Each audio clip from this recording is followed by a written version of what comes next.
Hello and welcome guys, we are back into Genshin Impact, and today I figured I might as well do something a bit interesting and a bit different. Just like usual, if you've ever been to my channel, you will know some of my favorite characters to play in this game are Klee and Miko, so we're going to use teams that are centered around them, and we're going to see whether they can clear or not, considering how this ability is very skewed toward recent characters. So things will start fairly simple. We're looking at this team, which, if we are being completely honest, as you guys can see, is very not going to be too heavy in terms of the Klee DPS that we will be offered, as we do have Forina, and if we're being honest, she will likely take the majority of the damage on this team, but Klee can still dish out a lot of cool little numbers, and hopefully that will be good enough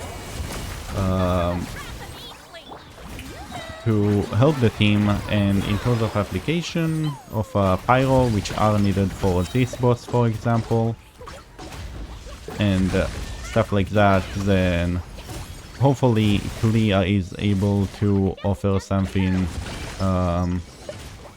unique, and we are just hopefully we'll be able to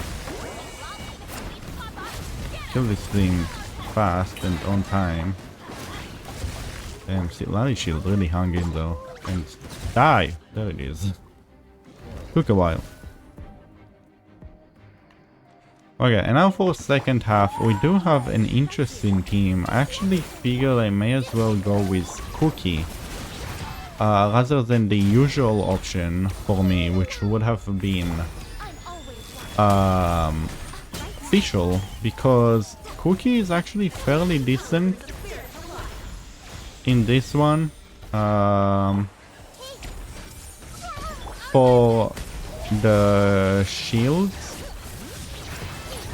that will be appearing in a lot of the later chambers. So I figured I may as well try to use her, considering she should be fairly good for that, you know.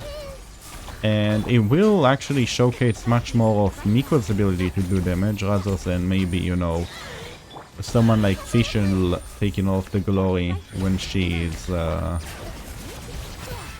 used in that team. So there is still a bit of a catch for this team, but generally speaking, we are looking at just Miko DPS here, because I really did want to focus on her rather than have it like Klee, where in a similar sense it's very obvious that, you know, she's not the main focus on the team, she's just a good driver that is an option, because in effectiveness really anyone can be the main driver for that team as just any pyro DPS, right? So, oh, that's nice. Yeah, this is a bit more interesting because these guys are tanky. But what I do want to try actually now is to see how much I can push out of my Klee when I actually do have Bennett Field up. Oh, we're hitting like very nice numbers actually, and a lot of them as well, so that was surprisingly okay. But now that we're done with that, we do need to go back into a normal rotation, which will have us using all of our characters. And once we're done with that, we're just kind of waiting whenever this guy feels like going into his second phase, and he just did, and I immediately destroyed that phase. So that's fairly nice and fun. I don't think I'll be able to get a milk here with Lally, but even without the milk, doing 80k though, that's pretty massive actually. So I do actually want to preserve my Klee burst, but I don't actually have to preserve my other bursts, so I can actually use them.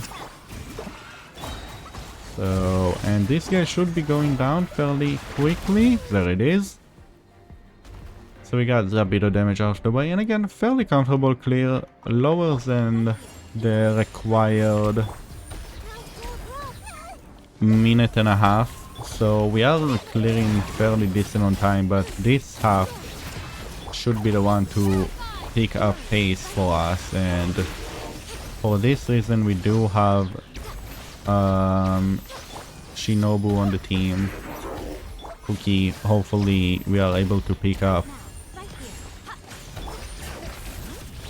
Is that enough? Oh, we might be actually low on time. It's weird because I need to remember to use Cookie's abilities.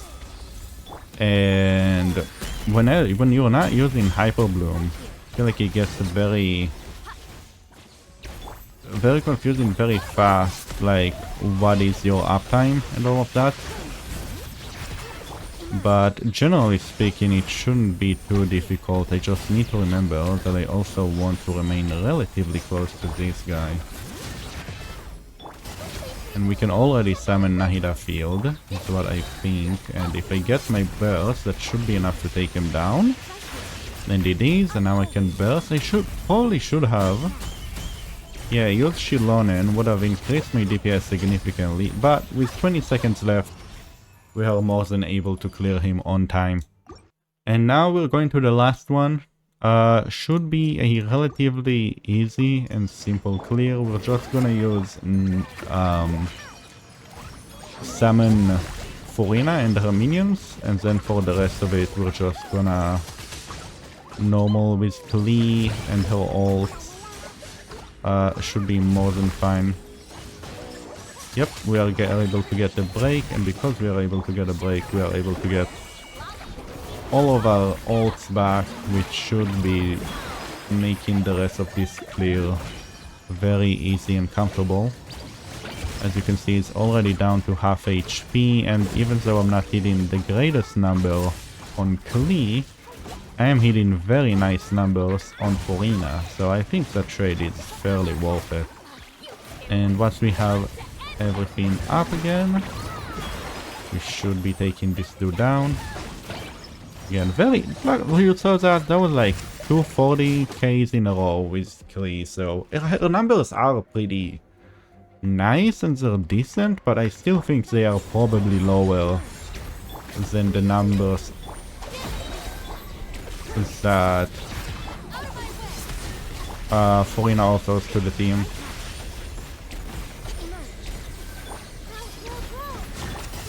And okay, we are able to dodge that, right? No one died. Yeah, no one died. But I do actually want to use my Shilonen burst here because my Cookie is low on HP. So being able to heal that up will be pretty nice. We don't have, because I actually avoided him instead of breaking his shield, I think he has quite a lot of resistance right now. Which is not something fun that I want to deal with at the moment, but I should still have enough time to clear. I have about a minute left in the clear and he's already down. And now we will use our burst into another burst.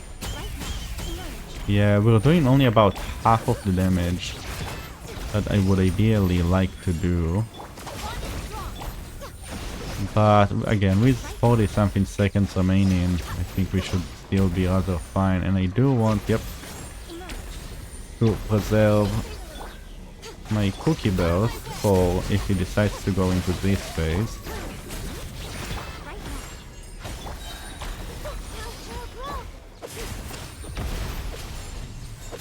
I once again didn't break him, I'm pretty sure.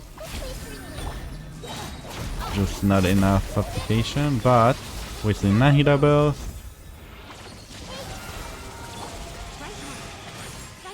we should be able to get it. Shilonen into Miko. I didn't actually proc Shilonen, but we got the clear. Last second, but we still did it, so that counts. And yeah. So Cookie actually didn't work as well as I expected, if I'm being honest. Maybe I just got in because I did actually clear originally. With Hyper Bloom, maybe I thought that she would be better, but I guess maybe using Fischls there would probably still work better to actually be able to break, because in previous attempts that I did, Fischl was able to break. But again, to showcase much more of Miko's ability to do damage rather than just Fischl being in there as well.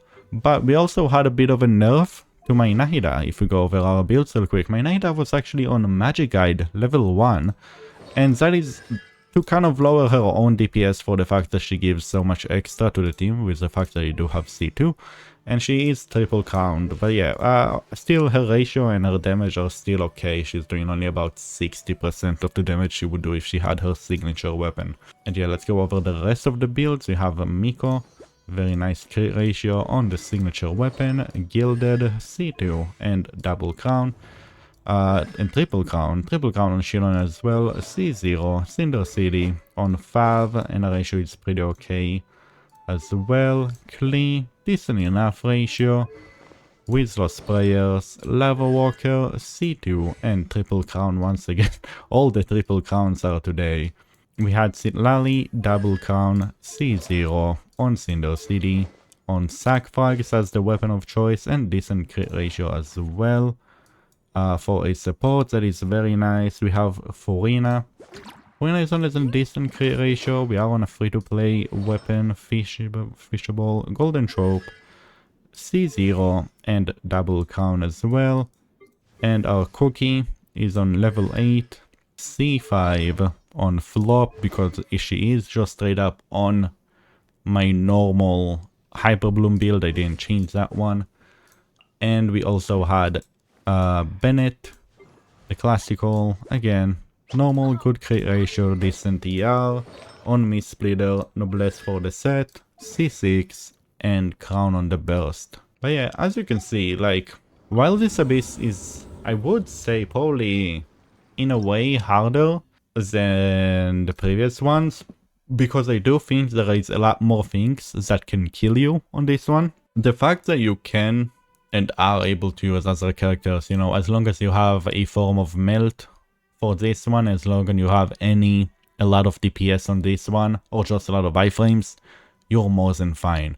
And I think that added versatility is just opens up for a lot more options, where in the previous one you had too many restrictions to be able to do something like that, you know, with the requirements of Geo, with the requirement of an archer, it made it very difficult to be more versatile. So even though this Abyss is probably harder and things feel a lot more tankier in this Abyss than in the previous one, the fact that I am still able to use two of my main characters in meaningful teams where they have meaningful role, or, you know, in Klee's case at least good enough where she offers a lot of utility to the team, I do think that's valuable. And I do think that you know, kind of like the things that make Genshin interesting as a game, the fact that you are still able to use these characters who are not the top of the meta and or are not doing too much, but they still have their place, they still are able to perform and do okay enough to the point where you are able to clear the end game, the hardest content of the game. But yeah, that is kind of it for this one. I do hope you enjoyed this video, and I'll see you next time. Until then, bye!